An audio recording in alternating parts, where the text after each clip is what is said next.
हर रोज करीब 1500 flights US से Europe जाती हैं और इनमें से ज्यादातर अटलांटिक ओशन के ऊपर सिर्फ यही खास रूट ही इस्तेमाल करती हैं। ये एक तरह का जहाजों का इनविजिबल हाईवे है जिसमें सारे जहाज एक दूसरे से 60 किलोमीटर के फासले से आगे पीछे उड़ते हैं। साइडवेज इनका फासला 30 किलोमीटर, जबकि एल्टीट्यूड की बात की जाए तो ये एक दूसरे से सिर्फ 1000 फीट ऊपर नीचे ही होते हैं, यानी करीब 305 मीटर्स।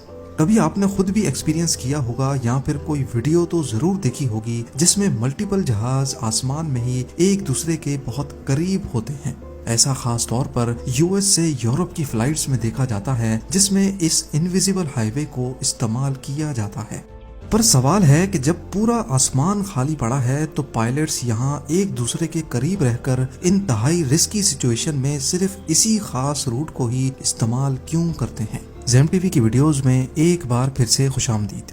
नाजरीन, जहाजों के इस इनविजिबल हाईवे को करीब 100 साल पहले ढूंढा गया था। 1920 में वसाबुरु ओइशी नामी एक जापानीज मीटियोरोलॉजिस्ट ने आसमान में कई वेदर बलून्स रिसर्च के मकसद से भेजे थे। उन्होंने नोटिस किया कि 30 से 40 हजार फीट के एल्टीट्यूड पर आसमान में एक इनविजिबल ताकत है जो कि बैलून्स को इंतहाई तेज रफ्तार से ईस्ट की तरफ लेकर जाती है। उनकी इस रिसर्च पर दुनिया ने ज्यादा ध्यान नहीं दिया, लेकिन फिर 25 सालों के बाद वर्ल्ड वॉर 2 में एक ऐसा वाकया हुआ जिससे दुनिया ने जापानीज साइंटिस्ट की उस रिसर्च को सीरियस लेना शुरू कर दिया। अप्रैल 1945 में 6 दोस्त पिकनिक मनाने अमेरिकन स्टेट ओरेगन गए तो वहां जंगल में उनको एक बहुत बड़ा बैलून पड़ा हुआ नजर आया। उन्होंने एक्साइटमेंट में आकर उसको घसीट तो लिया, लेकिन उनको क्या मालूम था कि असल में ये क्या खतरा मोल लेने जा रहे हैं। उस बैलून में बॉम्ब लगा हुआ था जो हिलने जुलने से फट पड़ा और 6 के 6 दोस्त जान से हाथ धो बैठे। पूरे यूएस में इस किस्म के कई और इंसिडेंट्स भी रिपोर्ट हुए। इन्वेस्टिगेशन हुई तो मालूम पड़ा कि ये बैलून्स 10,000 किलोमीटर दूर पैसिफिक ओशन के उस पार जापान ने लॉन्च किए थे। सिर्फ 2-4 नहीं बल्कि जापान ने 9,000 के करीब बैलून बॉम्ब्स लॉन्च किए थे, जिनमें से 300 अपने टारगेट यूएस में लैंड हुए।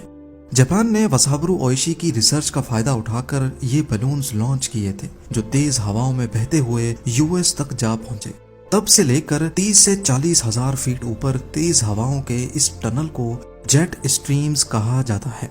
करीब पूरा साल ही ये हवाएं मैक्सिमम 250 किलोमीटर पर आवर की स्पीड से ईस्ट की तरफ ट्रेवल करती हैं। इनको नॉर्दर्न हेमिस्फीयर में भी नोटिस किया गया है और सदर्न में भी। ये ट्यूब की शक्ल में ट्रेवल करती हैं जिसकी चौड़ाई कई 100 किलोमीटर जबकि मोटाई 4 किलोमीटर होती है। और हैरत की बात यह है कि इनकी कोई फिक्स्ड लोकेशन भी नहीं है। साइंसदानों का मानना है कि पोल्स और इक्वेटर में टेम्परेचर डिफरेंस की वजह से ये तेज हवाएं पैदा होती हैं। इक्वेटर की गर्म हवा जब पोल की तरफ ट्रेवल करती है तो जेट स्ट्रीम्स पैदा होती हैं। लेकिन इक्वेटर से नॉर्थ पोल की तरफ अगर हवा ट्रेवल करेगी तो इसको साउथ से नॉर्थ जाना चाहिए, पर ये जेट स्ट्रीम्स वेस्ट से ईस्ट की तरफ क्यों ट्रेवल करती हैं? इसकी सबसे बड़ी वजह अर्थ की रोटेशन बताई जा रही है। हमारा अर्थ करीब 1600 किलोमीटर पर आवर की स्पीड से एंटी क्लॉकवाइज डायरेक्शन यानी वेस्ट से ईस्ट की तरफ रोटेट कर रहा है। नॉर्दर्न और साउदर्न हेमिस्फीयर में इन तेज हवाओं को पोल्स की तरफ ट्रेवल करना चाहिए, लेकिन अर्थ की रोटेशन इनको वेस्ट से ईस्ट ट्रेवल करने पर मजबूर कर रही है।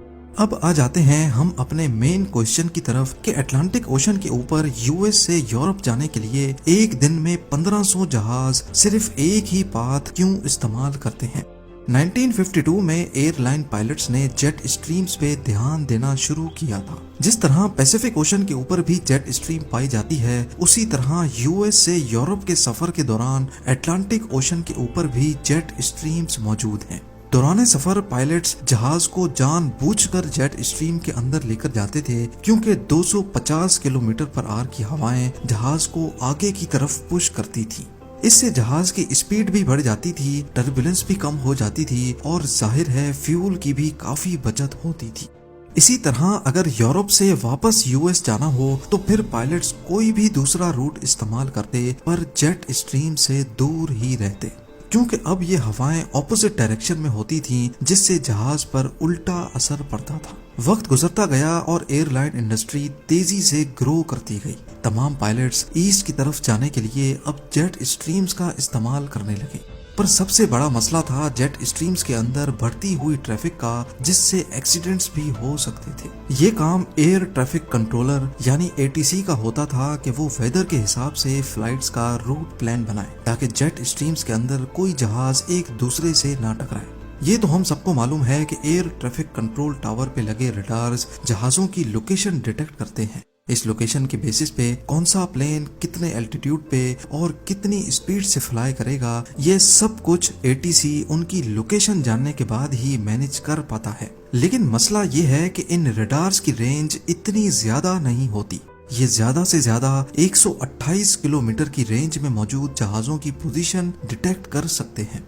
यानी फर्ज कर लें कि न्यूयॉर्क ATC के रडार की रेंज सिर्फ इस सर्कल जितनी है, जिसका रेडियस 128 किलोमीटर है। जहाज इस सर्कल से बाहर जाते ही रडार की रेंज से गायब हो जाते हैं। तो अब ATC को जहाज की लोकेशन का कैसे मालूम पड़ेगा? ओशन तो हजारों किलोमीटर पर फैला हुआ है। उसके ऊपर उड़ने वाले जहाज अपनी पोजीशन हर 14 मिनटों के बाद सैटेलाइट या फिर हाई रेडियो फ्रीक्वेंसी के जरिए कंट्रोल टावर को भेजते हैं। पर इन 14 मिनटों में तो कोई भी हादसा पेश आ सकता है। इसीलिए 1965 में एक नया सिस्टम इंट्रोड्यूस करवाया गया।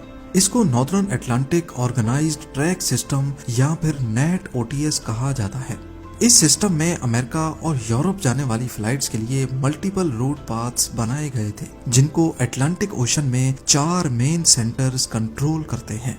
पहला है न्यूयॉर्क स्टेशन, जो इस हिस्से को कंट्रोल करता है। दूसरे नंबर पे कनाडा का गैंडर न्यूफाउंडलैंड है, जो इस रीजन को कंट्रोल करता है। सैना मरिया ओशियानिक कंट्रोल इस हिस्से को और शैनविक नॉर्दर्न पार्ट को। NATOTS के टोटल 6 रूट्स हैं, जिनके नाम NAT-A से लेकर NAT-F तक हैं। टेक ऑफ से पहले पायलट्स को इनमें से कोई एक रूट एलोकेट कर दिया जाता है, या फिर दौरान परवाज भी अगर किसी रूट पे ज्यादा ट्रैफिक हो तो इनको एक रूट से दूसरे रूट में शिफ्ट कर दिया जाता है। ये रूट खास तौर पे ऐसे बनाए गए हैं जिससे ट्रैफिक स्प्लिट हो जाए और यूरोप जाने वाले जहाजों को टेल विंड मिल सके। टेल विंड उसको कहते हैं जो जहाज के पीछे से आकर उसको पुश करती है। इन रूट्स को मजीद एफिशिएंट बनाने के लिए दिन में 2 मरतबा वेदर सैटेलाइट्स की मदद से जेट स्ट्रीम्स की लोकेशन देखी जाती है और फिर उस हिसाब से रूट्स को ऑप्टिमाइज किया जाता है। जैसा कि आप इस लाइव विंड मैप पे देख सकते हैं, ये लेफ्ट पे USA है, राइट पे यूरोप और बीच का ये सारा अटलांटिक ओशन है। सी लेवल पे देखा जाए तो अटलांटिक ओशन के सेंटर में 22 किलोमीटर पर आवर की विंड स्पीड है। ये पूरा व्हाइट पोर्शन जो आप देख रहे हैं, ये असल में जेट स्ट्रीम ही है जो USA से यूरोप तक फैल रही है।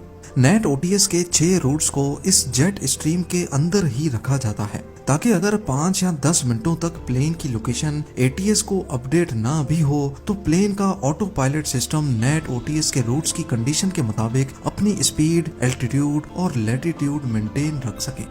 यही वजह है कि यूरोप जाने वाले प्लेन्स हमें सिर्फ इसी रूट पे फ्लाई करते दिखते हैं। इस चीज को कंफर्म करने के लिए आइए लाइव प्लेन ट्रैकर का रुख करते हैं। यहाँ अटलांटिक ओशन के इस हिस्से में यूरोप जाने वाले तमाम जहाज लाइन से ट्रेवल कर रहे हैं, जबकि वापस आने वाले प्लेन्स इस जेट स्ट्रीम से बहुत दूर देखे जा सकते हैं। नाजरीन, इस कॉन्सेप्ट को आसान अल्फाज में समझाने की मैंने कोशिश तो बहुत की है। उम्मीद है जेम टीवी की ये छोटी सी वीडियो आपको समझ आ चुकी होगी। आप लोगों के प्यार भरे कमेंट्स का बेहद शुक्रिया। मिलते हैं अगली शानदार वीडियो में।